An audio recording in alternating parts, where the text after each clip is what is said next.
Today we're going to talk about different base systems to count numbers. We work in what is called decimal system or base 10. We have 10 different digits in our system. We have 0, 1, 2, 3, 4, 5, 6, 7, 8, 9. And then once we reach the end of our digits, then we start bringing in 2 digits. So then we go 1, 0. We call it 10. Okay? So we have a name for it, but we're still just reusing these same digits. And then we work our way on up, and then we go 2, 0, which we gave a name 20. And then we work our way on up, and then we go 3, 0. So we have 9 digits to work our way through, and then we start putting them together. There are different base systems that we could count in. So another base system that's pretty popular is base 5. So that would have 0, 1, 2, 3, 4. And that's it. Those are the only digits present in that system. And so then after we get to 4, we would go 1, 0. We don't call it 10 because that's confusing, right? Because 10 means something to us. But in a base 5 system, we would just call it 1, 0. And then we put that little 5 down low so we know that it's not a 10. It's really just worth 5 is what that's worth, okay? So counting to 10 makes sense to us because that's the way we've been counting to 10 our whole lives. We got 10 fingers and we count them all out. But what if people only had one hand, and then that wouldn't be the way that we would count.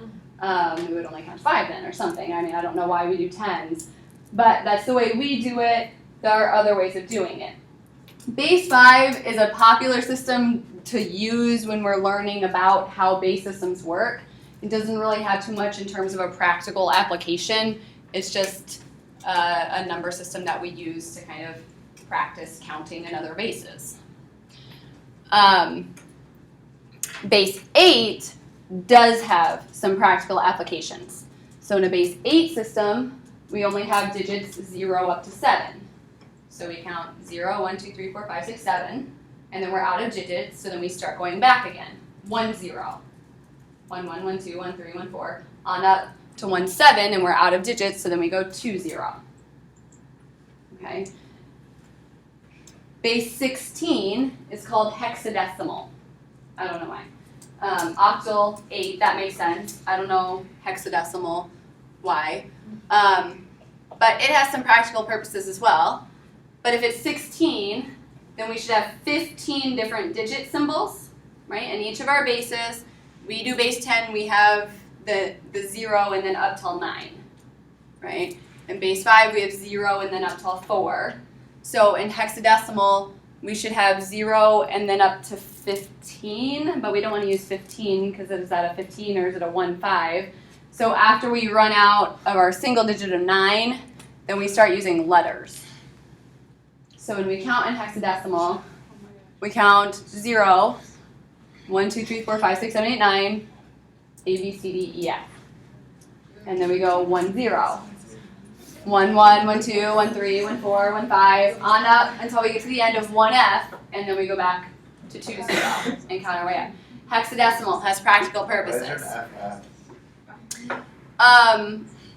Because once we go through, just like we have a number 99, right? When we count, we would go on up like 11, 12, and then we'd start doing 21, 22, 23, and then eventually we get up to like 99. It's kind of the same type of thing that they can, those letters can eventually become the first digit as well. So those would be really big numbers. So it's like different symbols almost rather than just like... Instead of just, number symbols, we start using letter symbols. And then base 2 also has a lot of really practical purposes, and that only gets the symbols 0 and 1. So we go 0, 0, 1, and then 1, 0 is our next number. And then 1, 1. And then we don't have any more to do. And so then we go back and we go 1, 0, 0. And start counting up that way.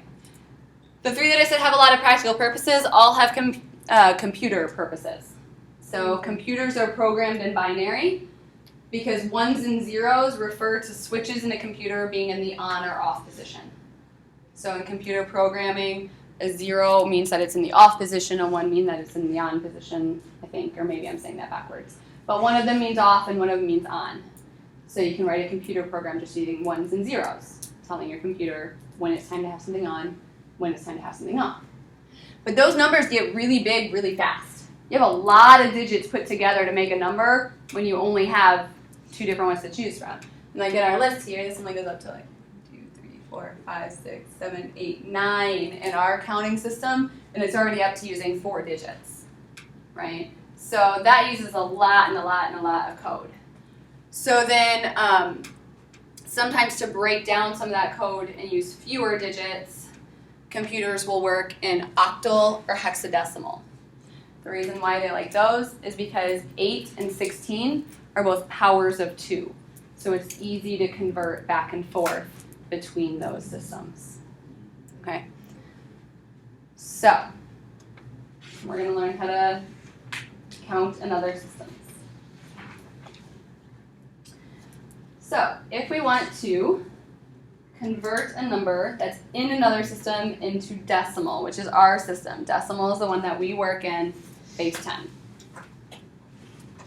What we're going to do is actually really similar to yesterday. Yesterday, we were looking at different base systems. The Babylonians used base 60. Okay? So here we're talking about base 10, base 5, base 8, base 16, base 2. The Babylonians used base 60. The Mayans used kind of a mixed base system because they use 18s and 20s. But the Babylonians use base 60. So we're going to do the same type of thing we did there. So what I like to do to kind of organize my work is write out the digits of the given number vertically.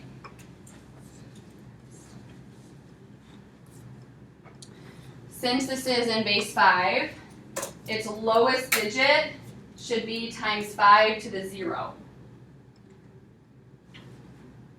And then the one above that would be times 5 to the first. Counting up 5 to the second, 5 to the third, and 5 to the fourth. The same way we converted the Babylonian numbers yesterday, except then we were using 60s. Here we're just using 5s. And then we add all those up together.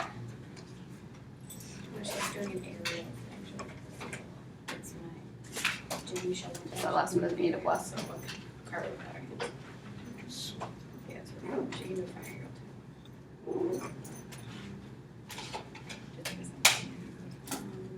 Anytime you have a 0, you don't have to worry about typing that one in. And 5 to the 0, you don't really have to worry about typing in because that's just 1. Everything else you type on in the calculator. And it should be 2582.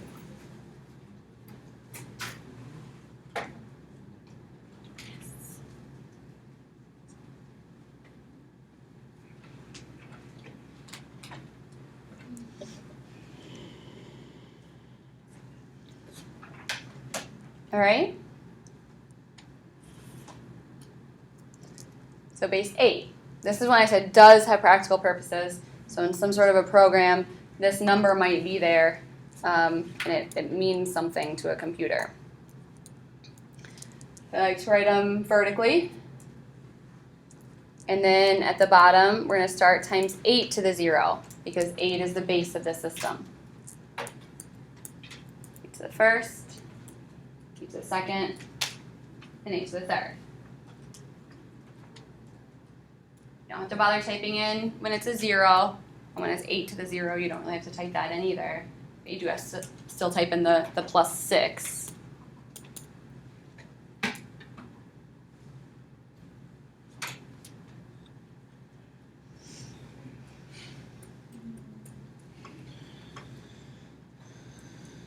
And we should get 3,614.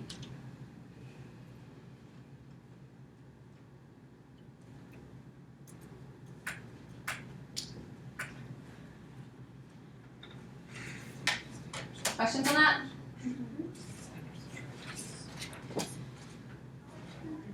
In the next problems, we're looking at taking one of our numbering systems, a decimal number, and turning it into a new base. And like yesterday, how when we were going back and forth between our numbers and Babylonian numbers, one way was kind of easier than the other way. Same thing here. The first ones we did were kind of the easier one, where we're taking it and putting it into our number system. When we're taking it from our number system into another one, that's where it gets trickier, and that's where we do all those divisions. So what we need to do is take, like we did yesterday, our starting number and divide it by 5 to whatever power we think can go in there. So 5 to the third is going to be our best bet here. If you try 5 to the fourth first, you're going to get just a decimal number, but no whole number part. So then that means it was going too far. If you do 5 squared, you're going to get a number much too big. So that means you're going to have to try again. We divide this out. We get 3 with a lot of decimals after it. So then like we did yesterday, we have to figure out what is that remainder part. We do that by subtracting off the 3 and multiplying by the 5 to the third. And so we get a remainder part of 9. Then we take that 9 and divide it by the next step down, 5 squared. 5 squared is 25. 9's not going to go in there, so that's 0. Okay. So then we're going to try again. 9 divided by 5 to the first. Or 9 just divided by 5 is 1 with a remainder of 4.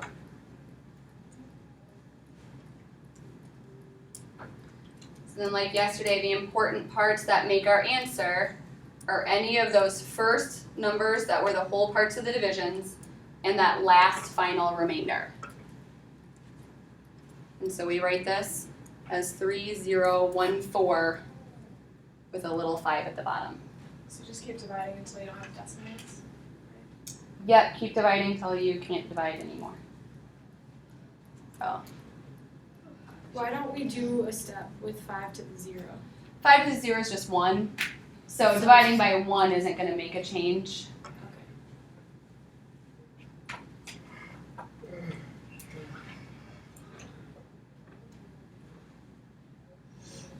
All right.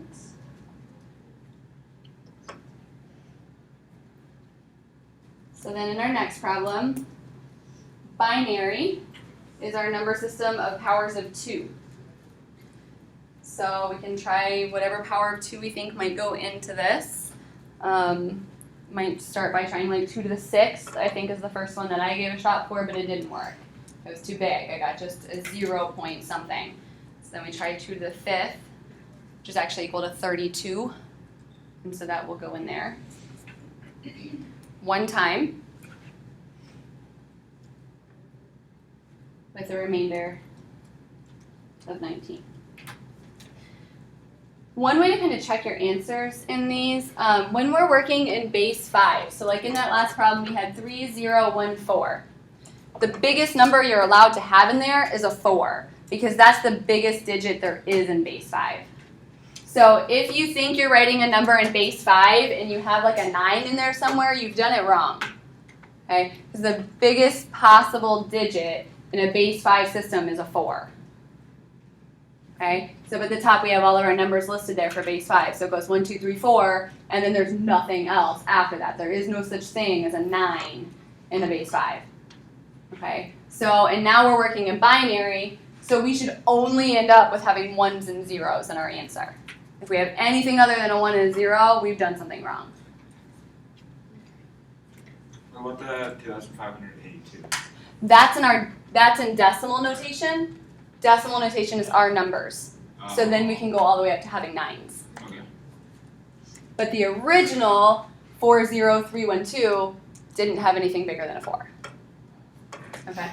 So, wait, this sounds really dumb. But like, that's where we get 10, like 1-0. Uh-huh. Yep. It's because we ran out of numbers, so we had to start back at the beginning again. Okay. Yep.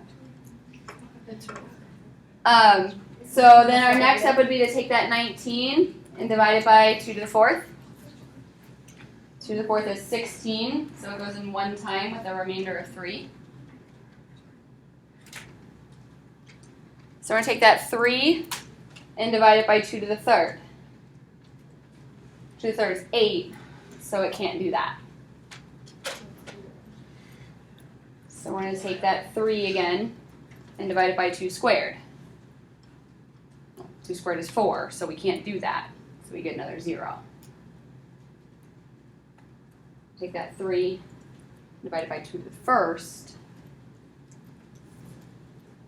Will be 1 with a remainder of 1. And you don't have to go down to the step of dividing by 2 to the 0, because 2 to the 0 is really just 1, so it's not going to change anything about the problem.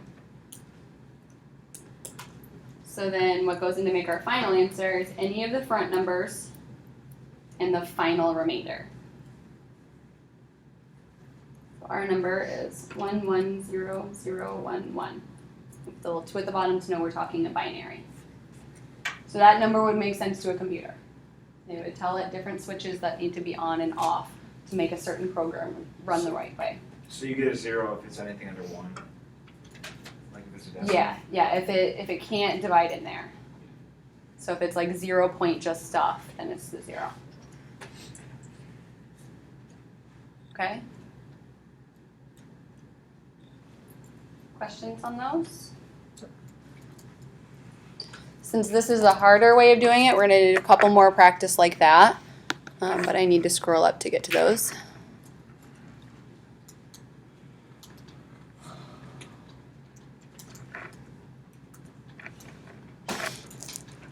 So to write this number in hexadecimal,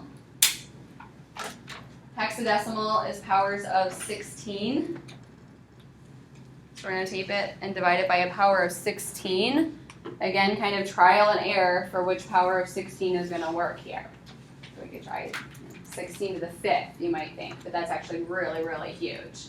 So then you can kind of work your way down until you get something that works. 16 to the 3rd is the first one that's going to work.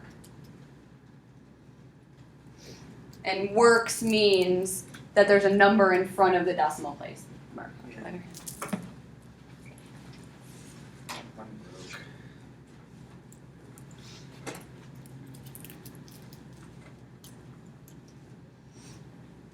When we do this divided by 16 to the 3rd, we get a 4 with a remainder of 3,059. And we take that 3,059 and divide it by 16 squared.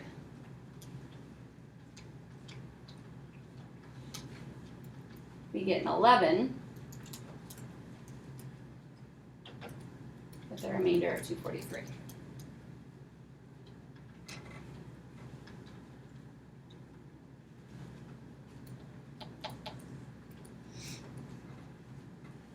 Take 243 and divide by 16. We get a 15 with a remainder of 3. Now we're going into hexadecimal here. So that means that numbers up to 15 are okay, because hexadecimal is a base 16 system, so anything before 16 is okay. So these numbers are all good for us. But if it's bigger than a single digit, that's when we start writing them as letters instead. So 4 and 3 are okay, but 11 and 15 we're not going to write as 11 and 15. So the way we convert between these is we count kind of like 1 is 1, 2 is 2, 3 is 3, on up until 9 is 9, and that's fine. But 10 we don't call 10, we call A. 11 we call B. 12 is C. 13 is D.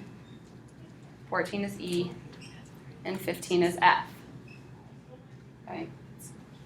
Because we only want to use one single symbol to represent a digit. We don't want to use two symbols to represent a digit.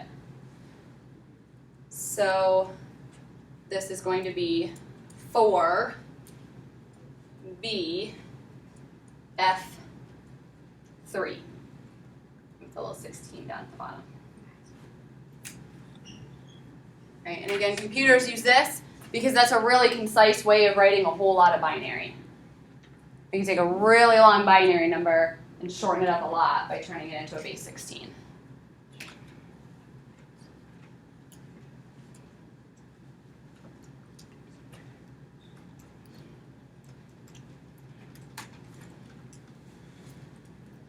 Questions?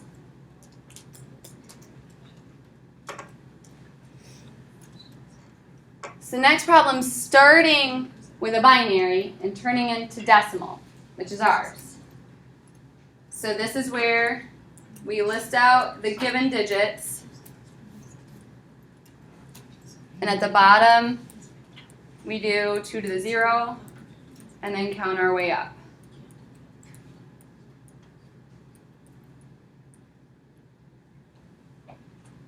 Okay. When we're starting with another system and turning into ours, that's the ones that I think are easier, where we can just list them out vertically. We don't have to do all the divisions. When we're starting with one of ours and turning it into theirs, then that's when we have a lot of divisions to do.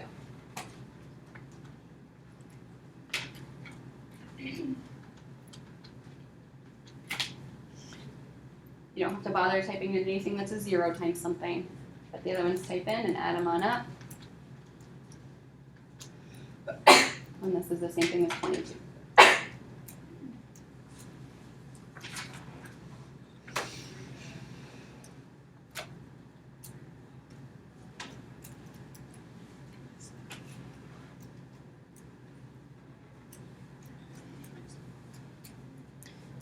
The next one, I didn't really do a good job about leaving a lot of room here, but this is one where we would write them vertically. Start with a 16 to the 0 at the bottom and count our way up. But we have to think about, what does b mean? Because we can't do on our calculator like b times 16 squared. It doesn't know what that means. So instead of calling it a b, and look at that little chart over on the side and say b is really 11 and d is really 13. And then we can add all those up in the calculator.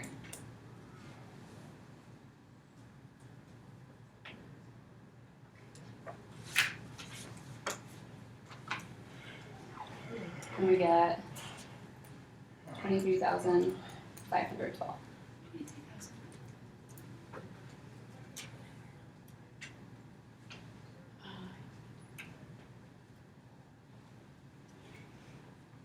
So when you're dividing out, do you have to get all the way, so like, you have 16 to third power and then 16 to second and all that stuff all the way down. Do you have to get all the way down to 1? You have to go all the way down until the first power. So the first power? Yep. So if the number disappears before you get there, then you need zeros And then you as just add placeholders zeros for the end. everything, even if Yep. it's not just whatever. Yep. Yep. You always, when you're dividing, you always need to go down until you're dividing by the first power. And then you always need that final remainder as well. So if that final remainder, like that 3, is actually a 0, you still need it.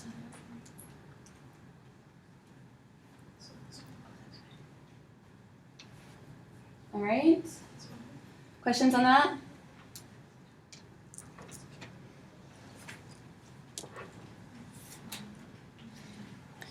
All right, so the last thing we're going to look at today is, I said that binary and octal and hexadecimal are all closely related because they're powers of 2, and so we're going to learn how to like just move directly back and forth between those without having to turn it into one of our numbers first. There's a chart here that gives our binary to octal. So there's 7 numbers, up to 7 in octal, and so that's all of the numbers in that system. Hexadecimal, I did some of them for us here, but then we're missing some because I wanted us to just do a little bit of practice of what like counting in binary is. So we're going to kind of take and fill in, the missing parts of this chart here. So as we count in binary, what we want to do is move on up with zeros and ones. So at this point, we're at 0, 0, 1, 1. There are no 2s, so we can't count up that 2 anymore. And so then our next number would be 0, 1, 0, 0. We have to move up a spot in line. Then we can add a 1 to that. If I add another 1, it would turn into a 2, but I can't do a 2. So I have to move the 1 up a space. I can add a 1 to that. But if I add a 1 to the end of this, that makes a 2, and then I carry, and it's a 2, and a 2, and a 2, and I run into problems, so then we get the 1 all the way up a space, and everything else bumps back down. And then I can go and add a 1 to that. And I can bump that up a spot. I was writing too big, so now I have to start making a new column. Leave a little bit of space so we can fill in the other numbers.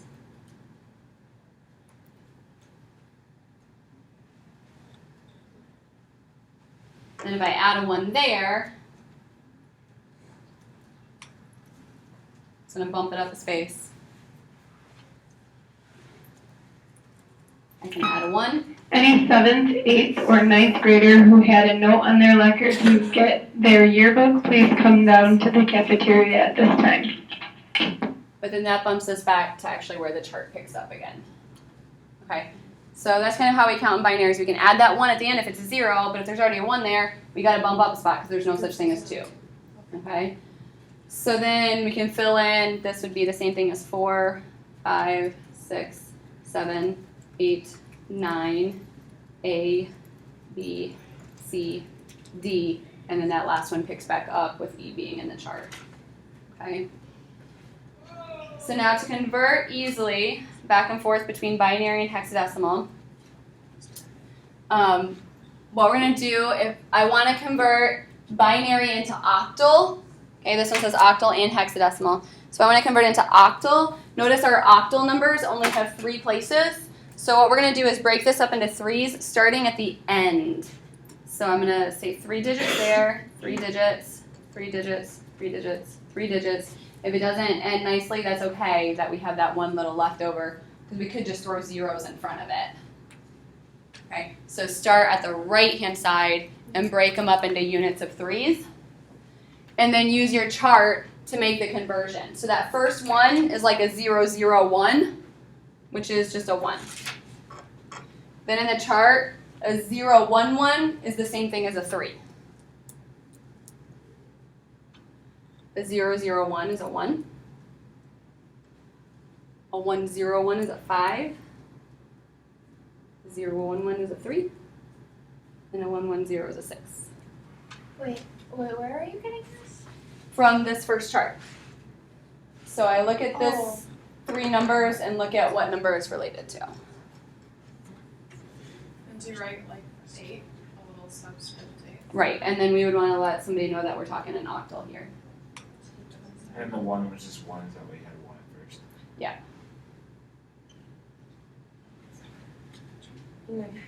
To do hexadecimal, it's the same thing, except in that chart we needed 4 digits, so we'd want to take that number and break it into groupings of 4s. So I'm going to rewrite that number.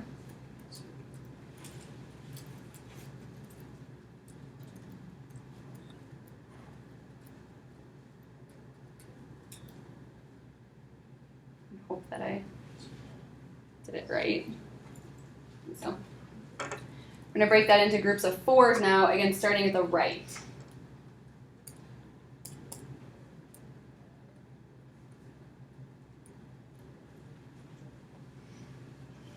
And if it doesn't go evenly, that's fine. You can just put zeros at the beginning to make it turn out to be evenly. So then we look in the chart, a 1, 0, 1, 1. When we look that up, that is called B. The 0, 0, 1, 1 is a 3. 0, 1, 0, 1 is a 5. And 3 ones before a 0 is called E. And then we do that little 16.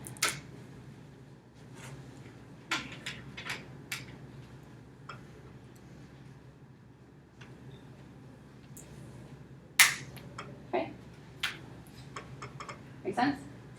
So for binaries, break it into 3s. For octals, break it into 3s. The reason is because 8 is 2 to the 3rd. So that's why they're in groupings of 3s. For hexadecimal or 16, 16 is 2 to the 4th. So that's why we break into groups of 4s. The last 2 problems are the same type of thing using those charts, but actually easier, I think, because now we just get to list out all the 1s and 0s. So we look up what a 5 is. A 5 is a 1, 0, 1. A 7 is a 1, 1, 1. A 2 is a 0, 1, 0. And a 4 is a 1, 0, 0. It's a little 2 down there. Typically with binary, we don't so much worry about putting the 2 at the bottom because somebody's going to know that's binary if we're just having long strings of 1s and 0s. So we don't so much worry about it for that.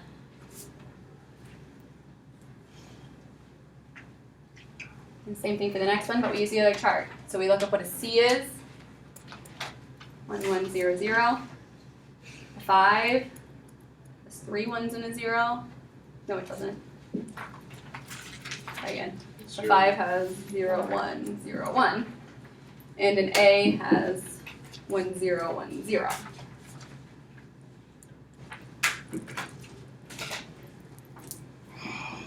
Alright?